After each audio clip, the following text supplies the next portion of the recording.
जो व्यक्ति अपने जीवन में शुभ कर्म करता है, जो आत्मा अपने जीवन में शुभ कर्मों के द्वारा परिष्कृत होता है, निश्चित रूप से उसे अगला जीवन भी मनुष्य का जीवन ही मिलता है।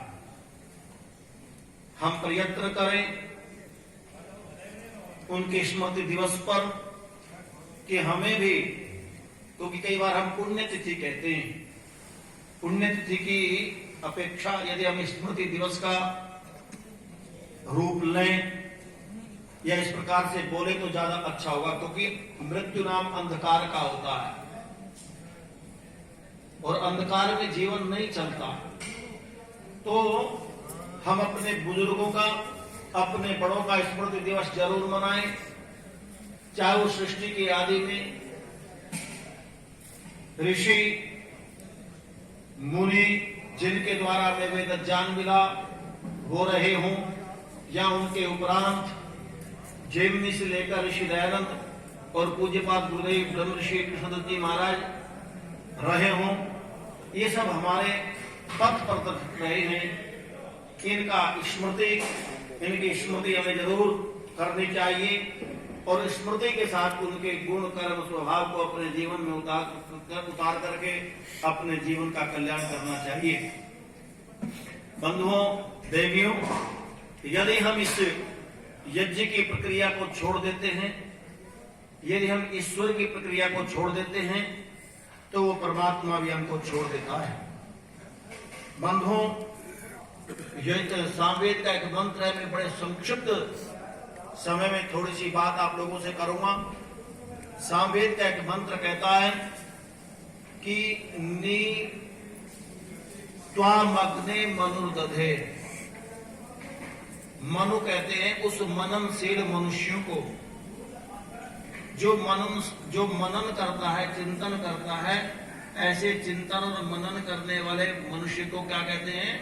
मनु कहते हैं। ज्योतिर्जनाय शाश्वते, कि तेरे अंदर शाश्वत रूप से क्या हो? ज्योति, प्रकाश। दीदेत कणवा ऋत जाता। फिर एक तरीका बता रहे हो कि ज्योति हो तो सही, लेकिन वो ज्योति जागृत कहां से होगी? ज्योति तो संसार के कण कण में है, लेकिन उनका आभास हमें कैसे होगा? पता कैसे चलेगा? पता चला, वेद का मंत्र कहता है ऋत जाता। जाता कहते उत्पन्न होना। वो ज्योति उत्पन्न कहां होती है? उस ज्योति का भान कहां होता है? पता चला ऋत में। अर्थात वो ज्योति सत्य में उत्पन्न होती है। जाता माने उत्पन्न होता, उत्पन्न होना। और यदि सत्य नहीं है तो ज्योति रहते हुए भी वो न हमें प्रकाश देगी और न ऊष्मा देगी। तो इसी प्रकार से आज हम अपने दैनिक व्यवहार की क्रियाओं को करते हैं, लेकिन कहीं ना कहीं उस प्रकाश से, उस ज्योति से वंचित रह जाते हैं, क्योंकि हम सत्य के साथ उठे हुए नहीं है। ईमानदारी की बात तो ये है। यदि हमारे अंदर सत्य की प्रतिष्ठा हो जाए तो वो ज्योति निश्चल हो जाए और ज्योति का दिग्दर्शन आपको, हम सबों को होने लगे।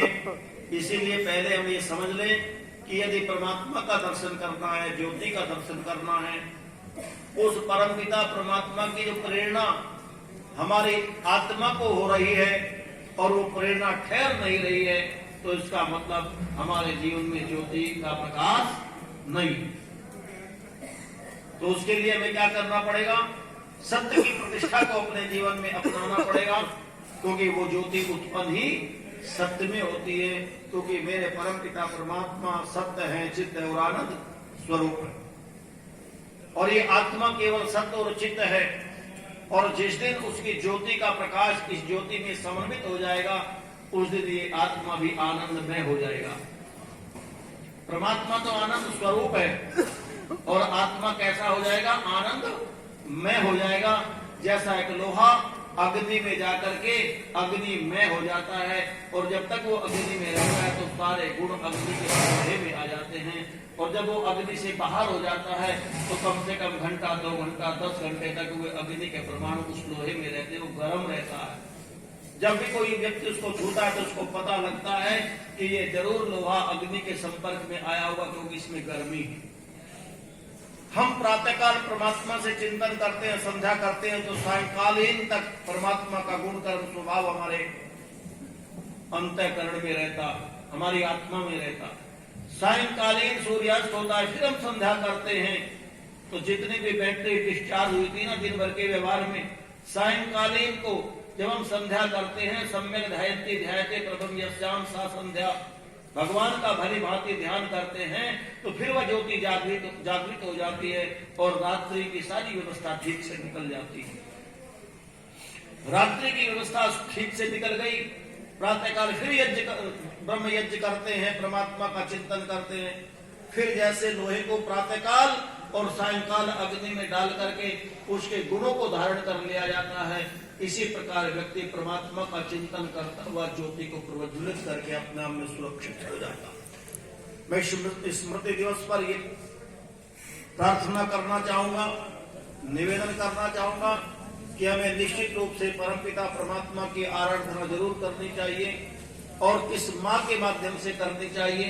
मैं कल चर्चा कर रहा था कि गायत्री माँ के माध्यम से, गायत्री मंत्र के माध्यम से यदि हम उसकी आराधना करेंगे, जो बड़ा सरल है, और मैंने कल चर्चा की थी गायत्री के प्रथम शब्द व्याहृति के भू शब्द को यदि हम सिद्ध कर लें तो निश्चित रूप से हमारे अंदर दुख का निवारण हो जाएगा और सुख का आगमन हो जाएगा।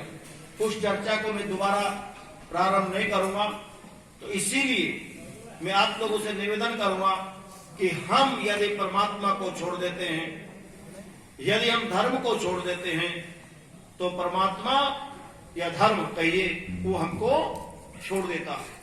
ये यज्ञ वो परमपिता परमात्मा का साक्षात कर्म, ये यज्ञ है। जितना भी संसार का श्रेष्ठतम कर्म है वो सब यज्ञ है। यदि हमने श्रेष्ठतम कर्म को छोड़ दिया तो समझना चाहिए कि हमको सुख ने छोड़ दिया। यदि हमने श्रेष्ठतम कर्म को छोड़ दिया तो हमारे अंदर क्या आएगा? यदि हमने अच्छे कर्मों को छोड़ दिया तो हमारे अंदर क्या आएगा?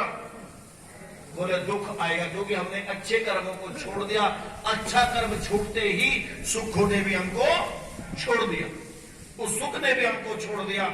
इसीलिए लोगों, यदि सुख चाहते हो तो परमपिता परमात्मा को, उसके जान को कस करके पकड़े रहना। मैं अधिक चर्चा न करते हुए, क्योंकि समय बहुत थोड़ा है, मैं छोटा सा एक दृष्टांत आपको देकर के अपनी वाणी को विराम दूंगा। एक कथानक आता है त्रेता के काल का। भगवान राम जिस समय लंका के राजा रावण को विजय करने के लिए मन बना रहे थे,